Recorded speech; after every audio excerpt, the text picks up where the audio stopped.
Presidenti i Serbisë Aleksandar Vučić uroi qytetarët e Republikës Srpska për 34 vjetorin e ekzistencës dhe luftës për ruajtjen e emrit, fenë, traditës, zakonet dhe identitetin serb.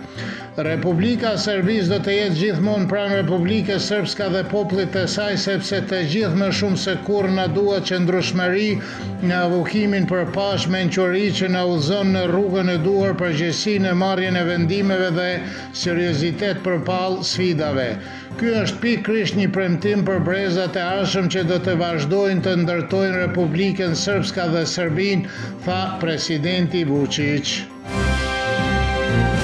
Në qendrën e numërimit të rezultateve ka përfunduar numërimi i fletvotimeve të pranuara me postë, njoftoi zëdhënësi i Komisionit Qendror të Zgjedhjeve Valmir Elezi. Sipas tij, Komisioni Qendror Zgjedhor është gati të shpallë rezultatet përfundimtare, por duhet të presim për të parë nëse do të dorëzohet ndonjë ankesë në panelin zgjedhor. Për ankesa dhe para shtresa, sipas të dhënave në faqen e internetit të KQZ-s, Lëvizja Vetëvendosje fitoi 51.11% të votave, që do të thotë do të ketë 57 mandate në Kuvendin e Kosovës. Partia Demokratike e Kosovës fitoi 20.19% të votave dhe do të ketë 22 mandate, ndërsa Lidhja Demokratike e Kosovës me 13.23% të votave do të ketë 15 mandate, kurse Aleanca për Ardhmërinë e Kosovës me 5.5% të votave do të ketë 6 mandate. Historiani Stefan Radojković është i mendimit se në mandatin e ri të Albin Kurtit presioni mbi serbët do të vazhdojë dhe se qeveria qendrore do të kontrollojë çdo lëvizje të kuvendeve komunale dhe kryetarët e komunave në veri. Bazuar në përvojën, siç thotë Radojković, mund të pritet më shumë presione vetëm se ato do të ndryshojnë formën. Ka një numër ligjesh që do të përgatiten dhe do të miratohen dhe ka një ligj për të huajt dhe për autorizimet e automjeteve. Kjo ndikon drejt për drejt të serbët në veri, por edhe të serbët në përgjithësi në të gjithë Kosovën, tha Radojković për Kosova Online. Analisti politik Nejmedin Spahiu tha për Kosova Online se gjatë mandatit të ardhshëm të Albin Kurtit, komuniteti serb nuk duhet të shikojë qeverinë me sy armiqësore, por përkundrazi duhet të kërkojë investime më të mëdha në komunat ku jetojnë serbët, si dhe punësim më të madh.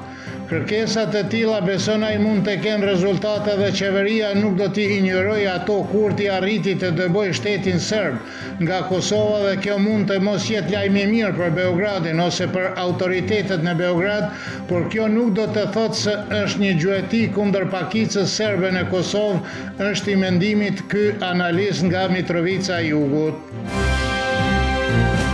Derisa po afrohet fundi i mandatit të saj, presidentja e Kosovës Vjosa Osmani mbrëm publikoi një video për mbledhjet e takimesh të saj zyrtare me mesazhin kur Kosova flet me dinjitet, bota dëgjon. Ambasadori Albert Prenka i vlerësoi se Vjosa Osmani kështu nisi fushatën e saj për mandatin e dytë. Deri më tani asnjë parti politike në Kosovë, madje as Lëvizja Vetëvendosje nuk është deklaruar për kandidaturën e mundshme të Vjosa Osmanit për një mandat të dytë, por Albin Kurti kohën e fundit aludoi për mundësinë e zgjedhjeve të reja nëse nuk ka marrëveshje për presidentin e Kosovës. Eugen Cakolli nga Instituti Demokratik i Kosovës nuk e përjashton mundësinë e zgjedhjeve të reja në prill. Sipas tij, hezitimi i Albin Kurtit për të formuar një koalicion me ndonjë parti për pozicionimin e presidentit e bën shansën zgjedhjeve shumë reale. Analisti Dardan Sejdiu tha se Albin Kurti dëshiron zgjedhje të reja parlamentare në prill dhe se qëllimi i tij është që duke u paraqitur në rolin e viktimës të fitojë një numër edhe më të madh mandatesh parlamentare se sa në zgjedhjet e mbajtura me 28 dhjetor. Presidenti i Kosovës duhet të zgjidhet më së voni deri me 5 mars ose Kosova automatikisht do të shkojë drejt zgjedhjeve të parakohshme. Ministri i Infrastrukturës së Kosovës në mandatin teknik Hysen Durmishi tha se institucionet kompetente do të vlerësojnë dëmet e shkaktuar nga përmbytjet e shkaktuara nga rreshjet e dendura të shiut dhe se qeveria e Kosovës do të marrë përsipër kompensimin e dëmeve. Në ditët e kaluar disa komuna në Kosovë përballën me përmbytje pasi lumej dolen nga shtrati për shkak të rreshjeve të dendura të shiut. Kjo është arsyeja pse kompania publike Serbia Voda futi mbrojtjen emergjente nga përmbytjet në rrjedhjen e poshtme të Ibrit, i cili derdhet në Moravën Perëndimore në territorin e Serbisë Qendrore.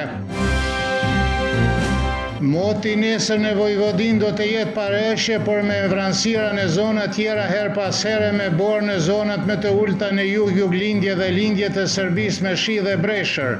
Do të fryjë here dhe dobet deri mesatare nga veri perëndimi e me fort në lindje dhe në male. Temperatura mëngjesit do të sillet nga -3 deri në 3, kurse ajo maksimale ditore nga 0 deri në 5 gradë Celsius.